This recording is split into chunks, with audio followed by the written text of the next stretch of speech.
Hi everyone, स्वागत करती हूँ आप सभी का आज के इस वीडियो में। इस वीडियो में हम डिस्कस करने वाले हैं एनईपी 2020 को। और पार्ट 1 मैंने इसका ऑलरेडी करवा दिया है, लाइव के थ्रू हमने डिस्कस किया था एनईपी का बेसिक, एनईपी का हिस्ट्री कैसे आया, जो भी इंपॉर्टेंट कैरेक्टरिस्टिक हैं। इसके साथ साथ हमने ईसीसी और एफएलएन दो ऐसे टॉपिक है जो हम सब टॉपिक है जिनको हम कर चुके हैं। और अभी इस वीडियो के through I will cover the remaining topics जो आपके सिलेबस में नए सिरे से जुड़े हुए हैं। So this video is equally helpful for you all. जो लोग भी तैयारी कर रहे हैं, इसके अलावा आप किसी और अन्य एग्जाम की भी तैयारी कर रहे हैं, तो this video definitely will help you. So make sure that you share and like this video. इसके साथ साथ जो पार्ट 1 है, आप प्लीज वो भी देखिएगा। अगर आप ये वीडियो देख रहे हैं तो प्लीज वॉच पार्ट 1 ऑल्सो। आप पार्ट 1 इस वीडियो के बाद भी देख सकते हैं। तो पार्ट 1 का लिंक मैं दे दूंगी कमेंट सेक्शन में पिन करके आप वहां से चेकआउट कर लेना। एंड जो ये पार्ट 2 है, इसमें हम लोग कहाँ से करेंगे डिस्कस सारी चीजें, वो मैं बता देती हूँ। तो हमने प्रोसेस देख लिया था कि एनईपी कैसे कैसे आया। तीसरी शिक्षा नीति है अभी तक की, ये 29 जुलाई 2020 को इसको मंजूरी दी गई थी। और इसके जो अध्यक्ष थे, चेयरमैन जो थे, वो के कस्तूरी रंगन थे, ड्राफ्टिंग पॉलिसी के अध्यक्ष। इसके साथ साथ अब तक की तीसरी शिक्षा नीति है जो 34 वर्षों के बाद आई। 1986 की पॉलिसी को इस पॉलिसी ने रिप्लेस किया था। और इसके बाद हमने कुछ क्वेश्चंस किए। हमने यहाँ पे देखा था कि हमारे एनईपी के 5 पिलर्स होते हैं। तो मैं बस ब्रीफली बता रही हूँ आप लोगों को कि क्या क्या हम कर चुके हैं। ये आपको पार्ट 1 में देखने को मिलेगा। पार्ट 1 जरूर देखिएगा इस वीडियो का। और हमने उद्देश्यों की बात की, सिद्धांतों की बात की, हमने यहाँ पे बात किया ईसीसी के अंदर क्या क्या चीजों का जिक्र यहाँ पे किया गया है। काफी डिटेल से हमने ईसीसी को देखा है। और एफएलएन हम देख चुके हैं। अब इस वीडियो में आज हम देखने वाले हैं करिकुलम, न्यू स्ट्रक्चर जो इसका बनाया गया, जो सबसे मोस्ट इम्पॉर्टेंट एस्पेक्ट है एनईपी का, जो चेंज लाया गया सबसे बड़ा, वो स्कूली शिक्षा में चेंज किया गया था। और स्कूली शिक्षा के अंदर हम यहाँ पे करिकुलम स्ट्रक्चर को डिस्कस करेंगे।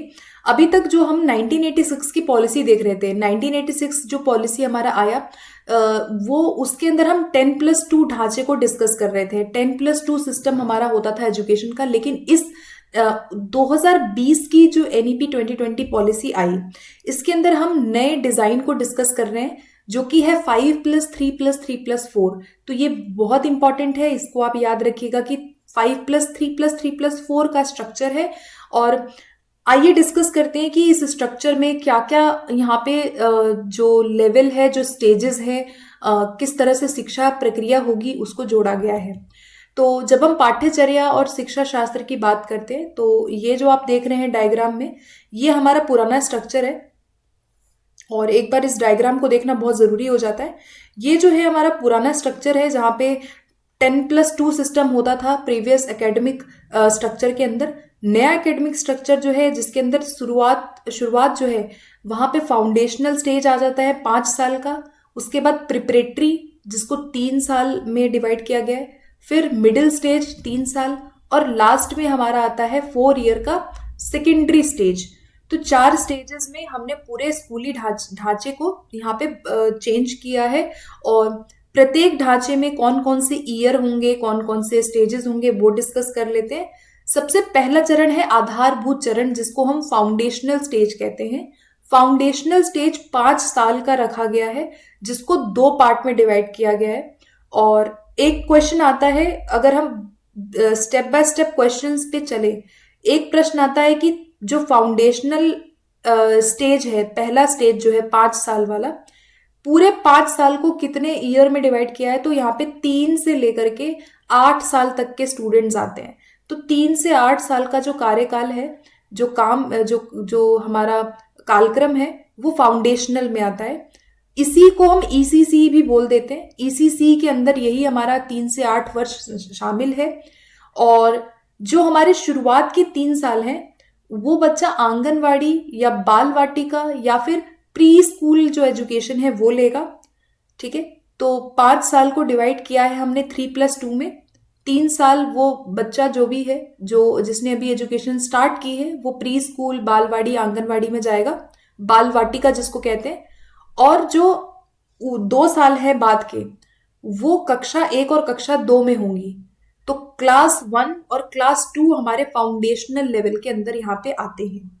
फाउंडेशनल लेवल 3 से 6 वर्ष आपका बाल वाटिका, बालवाड़ी हो गया, आंगनवाड़ी हो गया।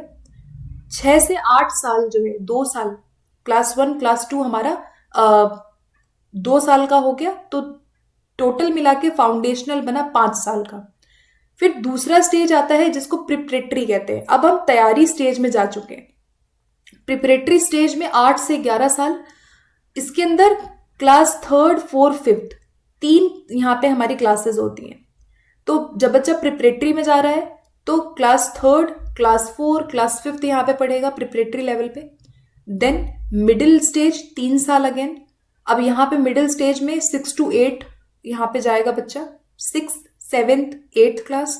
उसके बाद लास्ट हमारा आता है सेकेंडरी। सेकेंडरी स्टेज यानी कि जो हमारा माध्यमिक चरण है, इस चरण के अंदर जो बच्चा है उसके पास स्वतंत्रता होगी अपने अपने विषयों का चुनाव करने की। और 9th से ये स्टार्ट हो जाएगा, यानी कि जो हमारा +2 पहले होता था अब उसको चेंज कर दिया गया है 9 से लेके 12 तक। तो 9th, 10th, 11th, 12th 4 साल बच्चे यहाँ पे सेकेंडरी लेवल पे अपनी स्कूली शिक्षा को यहाँ पे पूरा करेगा।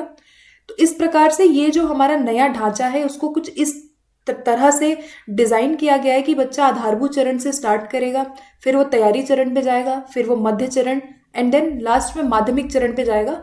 और टोटल जो यहाँ पे एज केटर किया गया है वो 3 से स्टार्ट करके कक्षा 18 तक किया गया है। 3 साल से 18 साल तक के जितने भी बच्चे हैं वो यहाँ पे आएंगे कि भाई 3 साल से हमारा फाउंडेशनल स्टेज शुरू हुआ 3 साल से, और 18 वर्ष जाते जाते पूरा जो शैक्षिक ढांचा है, जो शैक्षिक प्रक्रिया है वो उसकी यहाँ पे संपूर्ण होगी। ठीक है, सो ये है हमारा पाठ्यचर्या का डिजाइन क्या होगा, स्कूली शिक्षा किस तरह से हमारी होगी। नेक्स्ट पे आते हैं। अब यहाँ पे इसमें हम डिस्कस कर रहे हैं टीचिंग और पेडागोजी, जो अप्रोच है। हमने अभी तक चरण देख लिया कि कौन कौन से चरण हैं, कौन कौन से साल में बच्चा कौन कौन सी क्लास में जाएगा। अब हर चरण में किस तरह की शिक्षा प्रदान की जाएगी ये बहुत जरूरी हो जाता है।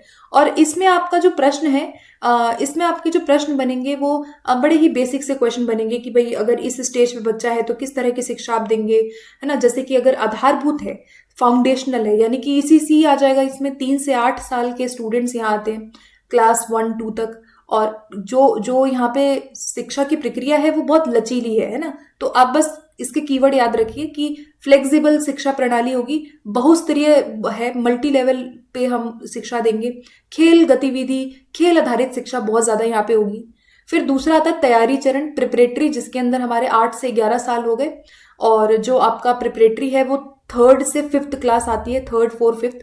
तो इसके अंदर मेनली कहा गया कि खेल होगा, खोज होगा, हल्की पाठ्य पुस्तकों को शामिल किया जाएगा। यानी पाठ्य पुस्तकों का जो भार है वो कम रहेगा, बहुत ज्यादा कंटेंट को कम करने की बात की गई है। करिकुलम कंटेंट को, पाठ्यक्रम के भार को कम करने की बात की गई है। ठीक है, तो एक्टिविटी बेस्ड लर्निंग यहाँ पे ज्यादा है प्रिपरेटरी में।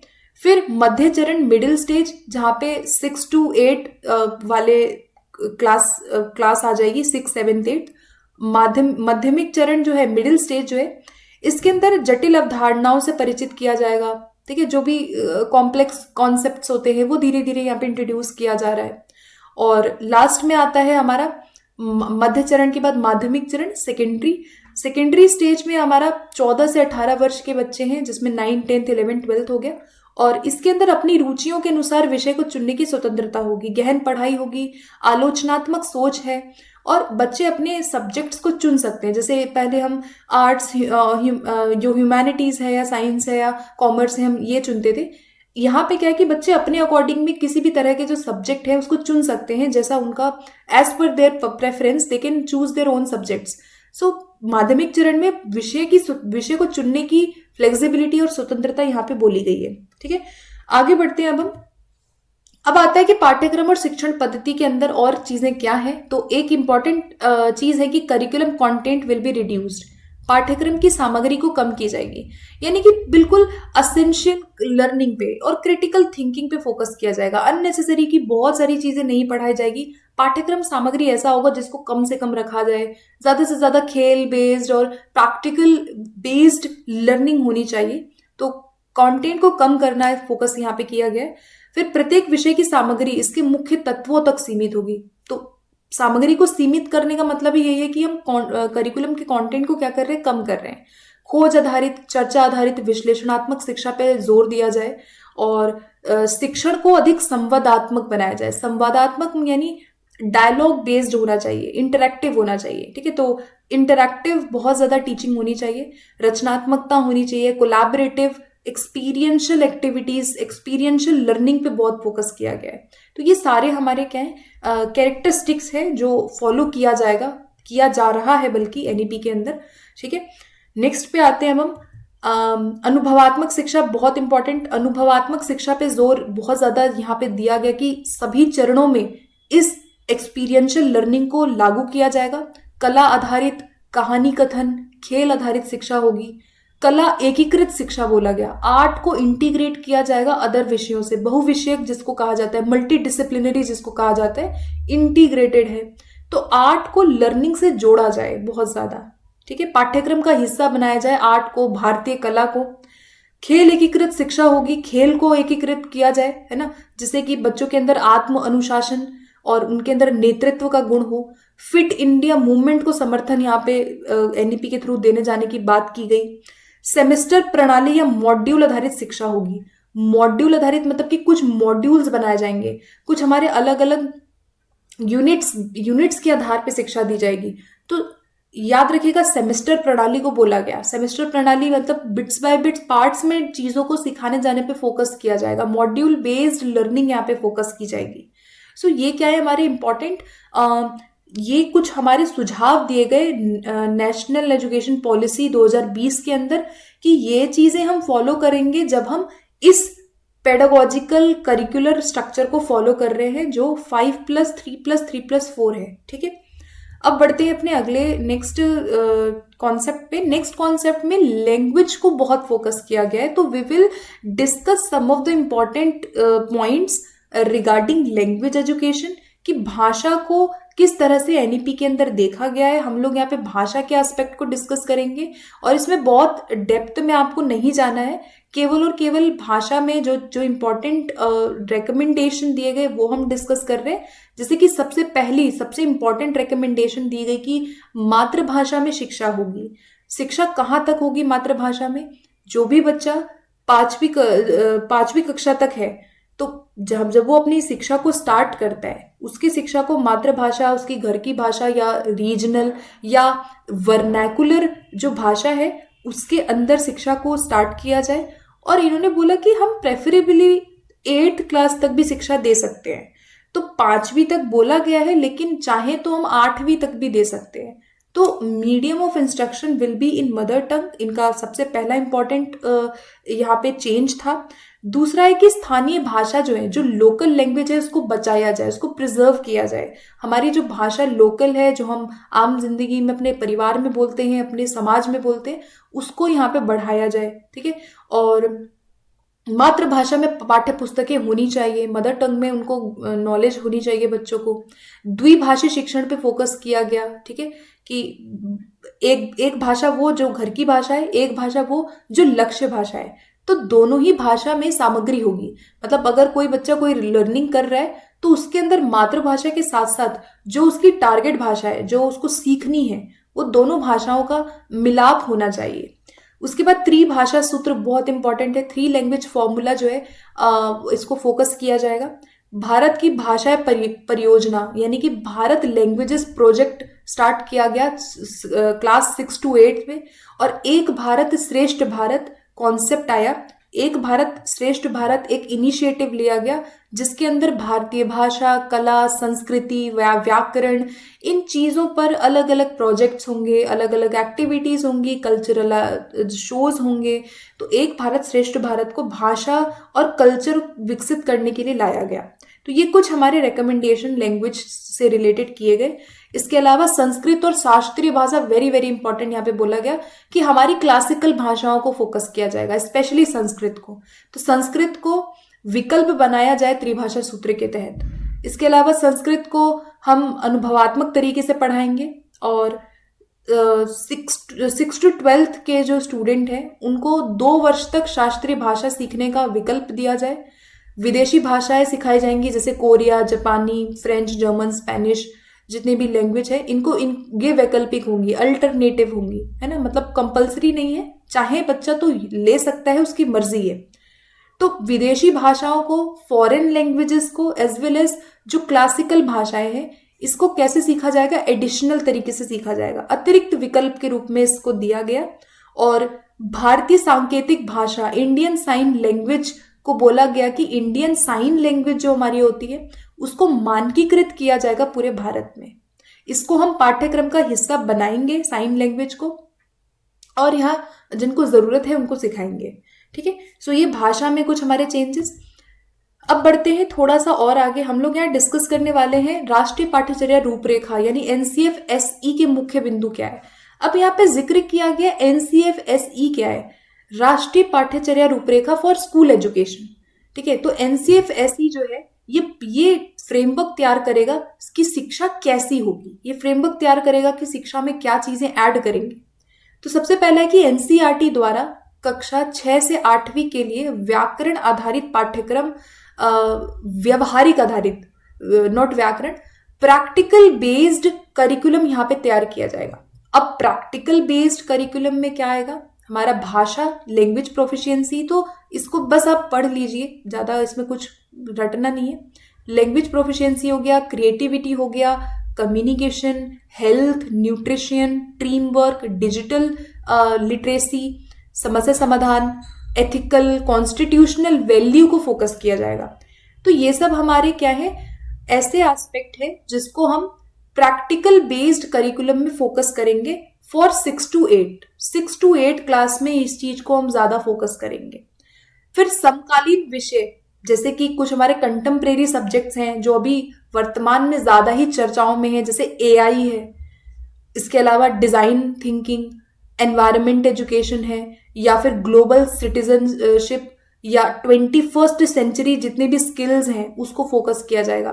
मशीन लर्निंग, डेटा साइंस, जो आजकल की ये जो टेक्नोलॉजी बेस्ड लर्निंग है, ये हमारे कुछ ऐसे कंटेम्प्रेरी सब्जेक्ट्स हैं जिसको हम 6 to 8 क्लास के लिए फोकस करेंगे। उसके बाद कक्षा 6 से 8 के छात्रों के लिए 10 दिन का बैगलेस इंटर्नशिप होगा, यानी 10 दिन ऐसे होंगे कक्षा 6 से 8वीं के स्टूडेंट्स के लिए जहां पे वो बैग लेके नहीं जाएंगे।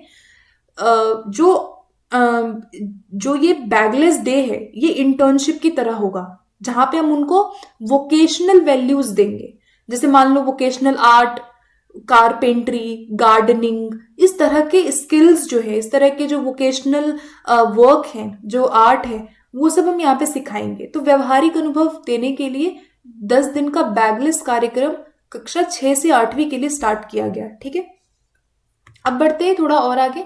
अब बात करते हैं कि मूल्यांकन में क्या किया गया। अभी तक तो हम यहाँ पे ये पाठ्यचर्या रूपरेखा डिस्कस कर रहे थे, NCF-SE इसको बोला जाता है, और ये हम 6 to 8 क्लास के लिए ऐड करेंगे। अब हम बात करेंगे कि जो मूल्यांकन में बदलाव है वो क्या बदलाव किए गए हैं। तो मूल्यांकन में बोर्ड परीक्षाओं में काफी सुधार किए गए हैं और रिकमेंडेशन दिया गया है। देख लेते हैं। पहले प्रोग्रेस कार्ड की बात की गई है कि भाई हम क्या करेंगे, प्रोग्रेस कार्ड देंगे। ठीक है, अब ये क्या है कि national assessment centre NCERT SCERT के मार्गदर्शन में राज्य और संघ शासित क्षेत्रों द्वारा विद्यार्थियों का प्रगति कार्ड को पूरी तरह से नया रूप दिया जाएगा। ये 360 डिग्री बहुआयामी रिपोर्ट होगी जो बच्चों के संज्ञानात्मक, संवेदात्मक, मानसिक, आत्म मूल्यांकन, peer assessment, project based learning, quiz, समूह कार्य, पोर्टफोलियो, सब कुछ जहाँ पे हम जिक्र करेंगे। तो सिंपल भाषा में क्या है, यहाँ पे ये आप देख सकते हैं, एक डायग्राम यहाँ दिख रहा होगा। करिकुलम में बोला गया कि 360 डिग्री मूल्यांकन पे फोकस किया जाएगा। एक ऐसा प्रोग्रेस कार्ड बनाएंगे सभी स्टूडेंट्स के लिए जहाँ पे 360 डिग्री बहुआयामी प्रोग्रेस को दर्शाया जाए, यानी उनके हर एस्पेक्ट को फोकस करेंगे। चाहे आप देख लें कॉग्निटिव हो, सोशो इमोशनल हो, या पीयर असेसमेंट हो, ग्रुप असेसमेंट हो, सारी चीजों पे फोकस किया जाएगा, होलिस्टिक पे फोकस किया जाएगा और 360 डिग्री मूल्यांकन प्रगति कार्ड को दिया जाएगा एनसीईआरटी और एससीईआरटी के द्वारा। ठीक है, तो मेन काम एनसीईआरटी एससीईआरटी इसमें करेंगे। फिर आगे बढ़ते, बोर्ड एग्जाम के बारे में क्या बोला गया कि बोर्ड परीक्षाओं में सुधार लाया जाए। जो भी बोर्ड एग्जाम होते हैं तो कक्षा 10 और 10वीं और 12वीं की बोर्ड परीक्षाएं एज इट इज जारी रहेंगी, लेकिन जो प्रवेश प्रणाली है उसमें सुधार किया जाएगा।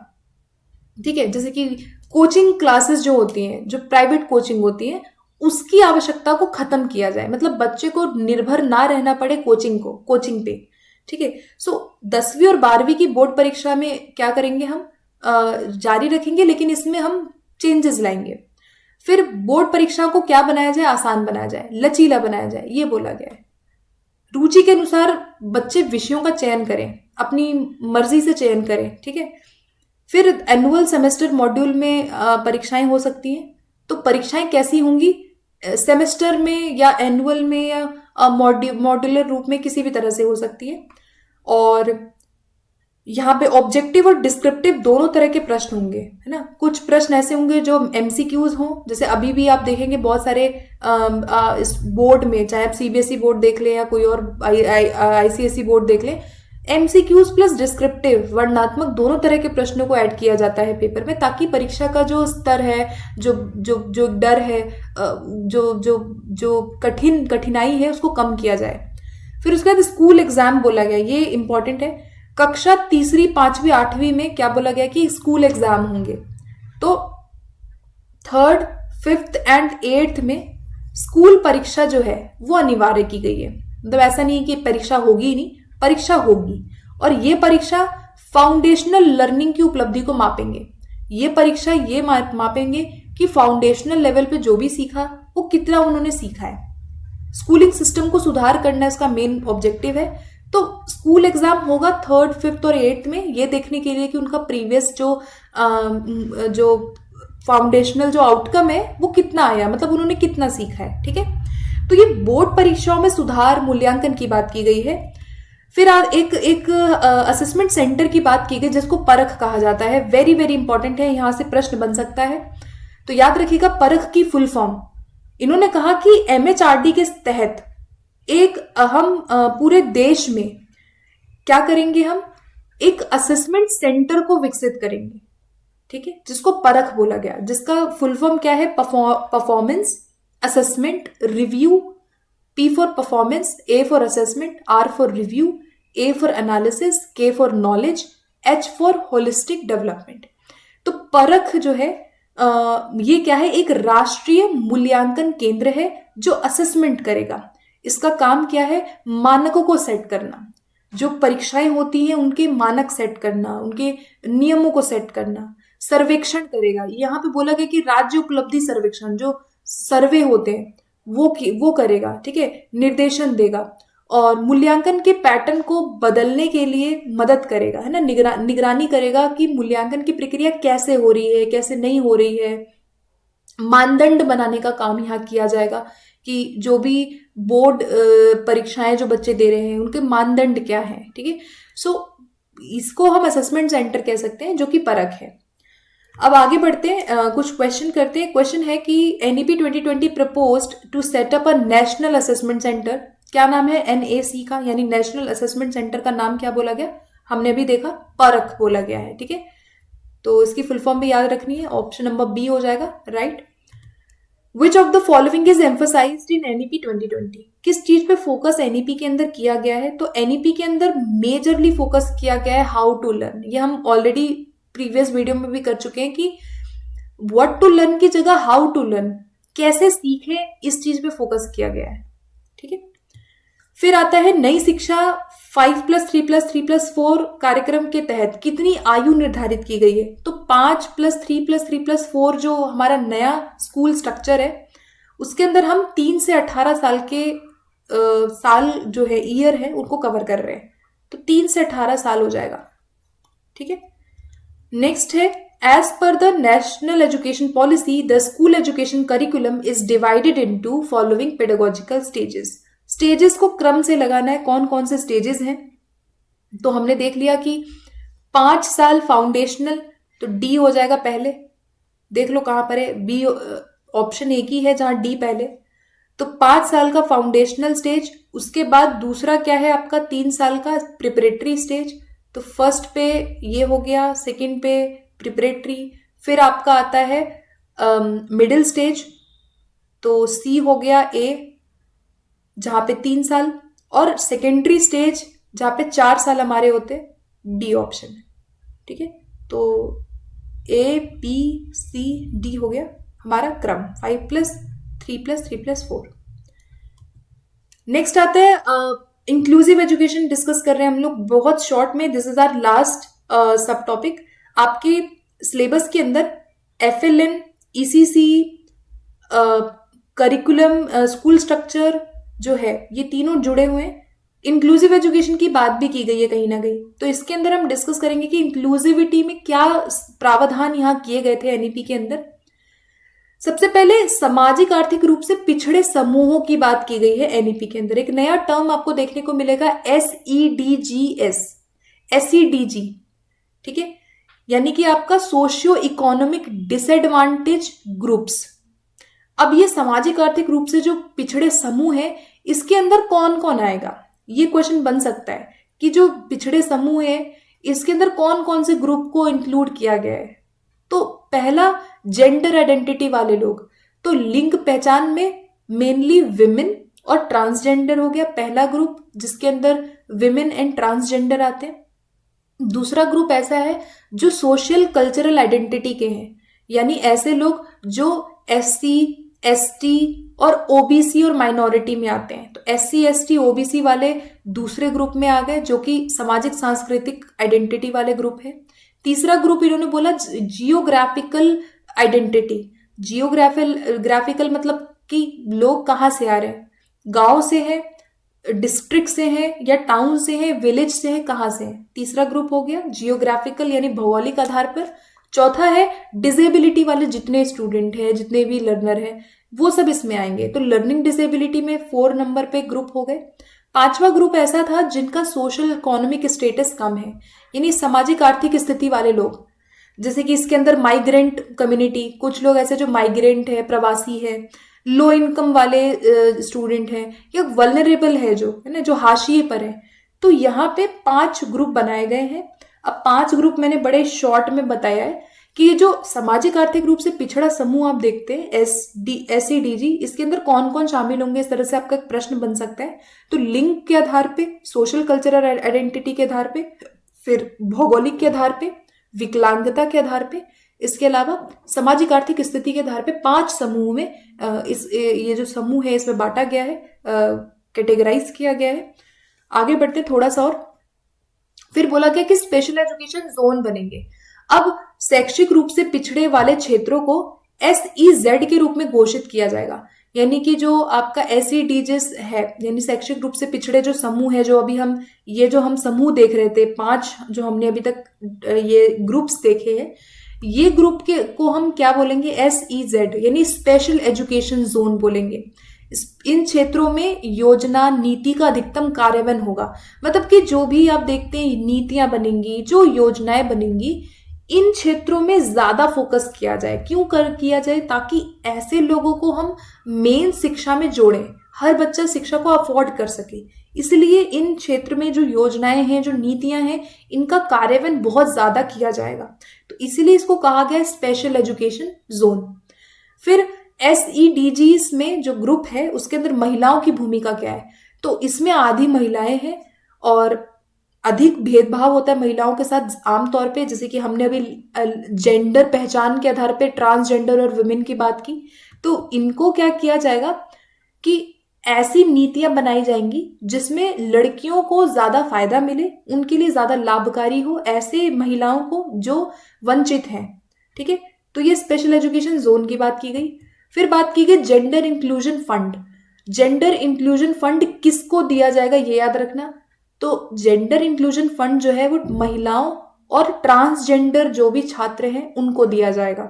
तो महिलाओं और छात्रों के लिए जेंडर इंक्लूजन फंड का गठन किया गया। यह फंड आवश्यक चीजों जैसे कि शौचालय, साइकिल, नकद हस्तांतरण, कुछ आप कैश दे सकते हैं, समुदाय आधारित जो भी चीजें हैं उनको कवर किया करेंगे, और अन्य जो मुद्दे हैं उनको संबोधित किया जाएगा। फ्री बोर्डिंग सुविधा दी जाएंगी। फ्री बोर्डिंग का मतलब है कि दूर दराज के क्षेत्रों के लिए जो छात्र हैं, दूर दराज जो रहते हैं, उनके लिए बोर्डिंग सुविधाएं दी जाएगी। इसके अलावा जवाहर नवोदय विद्यालय के स्तर की सुविधाएं होंगी यहाँ पे, बोर्डिंग सुविधाएं। कस्तूरबा गांधी जो स्पेशली महिलाओं के लिए, जो गर्ल्स छात्र हैं, उनके लिए कस्तूरबा गांधी बालिका विद्यालय खोले गए थे, तो इसको और ज्यादा मजबूत किया जाएगा महिलाओं के लिए। तो ये हमारे क्या थे, कुछ कुछ ये हमारे कुछ कुछ इंक्लूसिविटी के अंदर थे कि कौन कौन से समूह है, पिछड़े समूह है, क्या किया जाएगा, कौन कौन से ग्रुप्स हैं, बेसिक चीजें हैं जो आपको याद रखना है। अब हम चलते हैं नेक्स्ट पे। नेक्स्ट है standard setting and accreditation for school education. ये भी आपका जुड़ा हुआ है। बेसिक फटाफट से देखेंगे कि इसमें मोटा मोटा क्या बोला गया है इसके अंदर। स्टैंडर्ड सेटिंग का मतलब क्या होता है कि मानक स्थापित करना। किसी भी चीज का मानक जब आप स्थापित कर देते हैं, जैसे आपको मार्क्स लाना है, अब आपको परीक्षा को पास करने के लिए कुछ मार्क लाना पड़ेगा, कुछ अंक लाने पड़ेंगे, ये एक मानक है ना। तो यहाँ पे स्कूल एजुकेशन में क्या क्या चेंजेस यहाँ मानकों के संदर्भ में किया गया है वो हम देखेंगे। इजी है, जैसे ये आप बस बेसिक जो आप ये कीवर्ड देख रहे हैं इसको समझिए। पहला है कि गोल ऑफ रेगुलेशन, नियमों का लक्ष्य। क्या कहा गया कि शैक्षिक परिणामों में सुधार करना, स्कूल पे अत्यधिक प्रतिबंध या शिक्षकों प्रधानाचार्य को हतोत्साहित किए बिना हम करेंगे। मतलब स्कूल पे छात्रों पे या अथॉरिटीज जो हैं, स्कूल अथॉरिटी हैं, उन पे बहुत ज्यादा हम हतोत्साहित नहीं करेंगे, फोकस करेंगे कि जो गोल है उसको रेगुलेट किया जाए। दूसरा है कि भूमिकाओं का विभाजन किया जाए, भूमिकाओं को दिया जाए कि स्कूल लेवल पे या लोकल लेवल पे या स्टेट लेवल पे सभी की भूमिकाएं होनी चाहिए। एक शिक्षक की, पेरेंट्स की, जितने भी स्टेक होल्डर है उनकी भूमिका होना चाहिए। तीसरा है स्टेट स्कूल स्टैंडर्ड्स अथॉरिटी, जिसको SSSA बोला जाता है। ये क्या है, एक ऐसी बॉडी बनाई जाएगी जो कि स्टैंडर्ड सेट करेगी सभी विद्यालयों के लिए, चाहे वो प्राइवेट हो, फिलेंथ्रोपिक हो या वो पब्लिक स्कूल हो। सेफ्टी, इंफ्रास्ट्रक्चर, गवर्नेंस, इन चीज़ों पे ध्यान देने के लिए क्या किया जाएगा, SSSA का निर्माण किया जाएगा जो इन चीज़ों को फोकस करेगी सभी विद्यालयों में। इसके साथ ट्रांसपेरेंसी होगा, बहुत ज़्यादा पारदर्शिता और अकाउंटेबिलिटी की बात की गई है। जवाबदेही होगी, सबकी जवाबदेही होगी, चाहे वो पेरेंट्स हों, टीचर्स हों। एक राज्य की जवाबदेही होगी, सरकार की जवाबदेही होगी शिक्षा को लेकर के कि शिक्षा में क्या चीजें चल रही हैं। तो अकाउंटेबिलिटी बोला गया, चाहे वो स्कूल हो, है ना, तो फाइनेंस को लेकर के, शिक्षा को लेकर के जवाबदेही होना चाहिए, आउटकम्स को लेकर के फोकस किया जाएगा इन चीजों पे। फिर गुणवत्ता और मान्यता होगी, क्वालिटी पे फोकस करेंगे हम। एक्सक्रीडेशन यानी मान्यता पे फोकस करेंगे, ठीक है। तो school quality assessment and accreditation framework SQAAF will be developed for all schools. अब ये याद रख लो उसकी फुल फॉर्म क्या है, a school quality assessment and accreditation framework SQAAF will be developed for all schools. सभी विद्यालयों के लिए इसको डेवलप किया जाएगा। काम क्या होगा, मानकों को विकसित करना, गुणवत्ता मूल्यांकन, जो भी ढांचा है स्कूल का उसको सुधार करना। कैसे करेंगे, ट्रांसपेरेंसी बनाएंगे, अकाउंटेबिलिटी बनाएंगे, स्कूल स्टैंडर्ड अथॉरिटी को सेट करेंगे, भूमिकाओं का निर्वाचन करेंगे। तो भूमिका वगैरह बनाना, नियमों का लक्ष्य घोषित करना, ये सब हमारे स्टैंडर्ड्स में आते हैं कि एक स्टैंडर्ड, हम एक मानक सेट कर रहे हैं किसी विद्यालय में। इसके अलावा समान मानक होंगे सभी के लिए, है ना। तो सार्वजनिक और निजी स्कूलों का एक जैसे मानकों के आधार पर मूल्यांकन होगा, अलग अलग नहीं ट्रीट किया जाएगा दोनों विद्यालयों को, चाहे वो प्राइवेट हो चाहे वो गवर्नमेंट हो। फिर उसके बाद निजी और परोपकारी स्कूलों का समर्थन किया जाएगा, जो फिलेंथ्रोपिक स्कूल्स होते हैं या जो प्राइवेट स्कूल्स होते हैं उनको प्रोत्साहन दिया जाएगा। फिर उसके बाद यहाँ पे नेशनल एंड स्टेट असेसमेंट्स की बात की गई है, जैसे कि नेशनल अचीवमेंट सर्वे NAS को विकसित किया जाएगा परख के द्वारा, और SAS मतलब स्टेट असेसमेंट सर्वे दो तरह के सर्वे हैं, नेशनल लेवल पे और स्टेट लेवल पे। तो NAS और SAS याद रखना। NAS का मतलब है कि नेशनल अचीवमेंट सर्वे, SAS का मतलब होता है कि स्टेट असेसमेंट सर्वे। दोनों तरह के सर्वे को कंटिन्यूअसली इंप्रूवमेंट लाने के लिए परख के द्वारा फोकस किया जाएगा। तो कौन करेगा इसको? परख करेगा, जो कि एक मूल्यांकन नेशनल असेसमेंट सेंटर है। तो इनकी फुल फॉर्म याद रखना, थोड़ा अलग है। यहाँ पे असेसमेंट है स्टेट में और यहाँ पे अचीवमेंट है, ये याद रखना। फिर छात्र के कल्याण पे फोकस किया जाएगा, नशीली दवाओं का दुरुपयोग ना हो, या जो भी मुद्दे हैं छात्र से लेकर के उसकी सुरक्षा and everything, child protection act हो गया, इन चीज़ों पे फोकस करके हम वेलफेयर पे फोकस करेंगे। तो हम ये चीज़ें डिस्कस कर रहे थे कि हम किस तरह से स्टैंडर्ड को सेट कर सकते हैं। हम एक्सक्रीडेशन पे फोकस करेंगे, स्कूल एजुकेशन में हम किस तरह से चेंज लाएंगे, वो हम यहाँ पे डिस्कस कर रहे थे। This was your last sub topic in your NEP syllabus. So video अब होता है हमारा एंड। ये हमारा पार्ट 2 वीडियो था। As I said earlier that if you have not watched the part 1, make sure that you watch. मैंने part 1 में ना बाकी चीज़ें कवर कर दी हैं, और ये PDF आपको टेलीग्राम ग्रुप पे मिल जाएगा। आप लोग पार्ट 1 भी देखिएगा, इसी का PDF आपको मिल जाएगा। You can join my Telegram group for notes and PDFs। And in case if you have any doubt regarding anything, मुझे बताइए। आप सब्सक्राइब ज़रूर करिएगा चैनल को। आप पहली बार मुझे देख रहे हैं तो जितने भी डेज रह गए हैं और आगे की भविष्य में तैयारी करने के लिए भी आप मेरे चैनल से जुड़ सकते हैं डेफिनेटली, है ना। And share this video with your friends as well. बहुत हेल्प, बहुत मोटिवेशन भी मिलता है आप लोगों के शेयर से, आप लोगों के फीडबैक से। सो वो ज़रूर दीजिएगा। And thank you so much for watching this video. मिलते हैं अगले सेशन के साथ।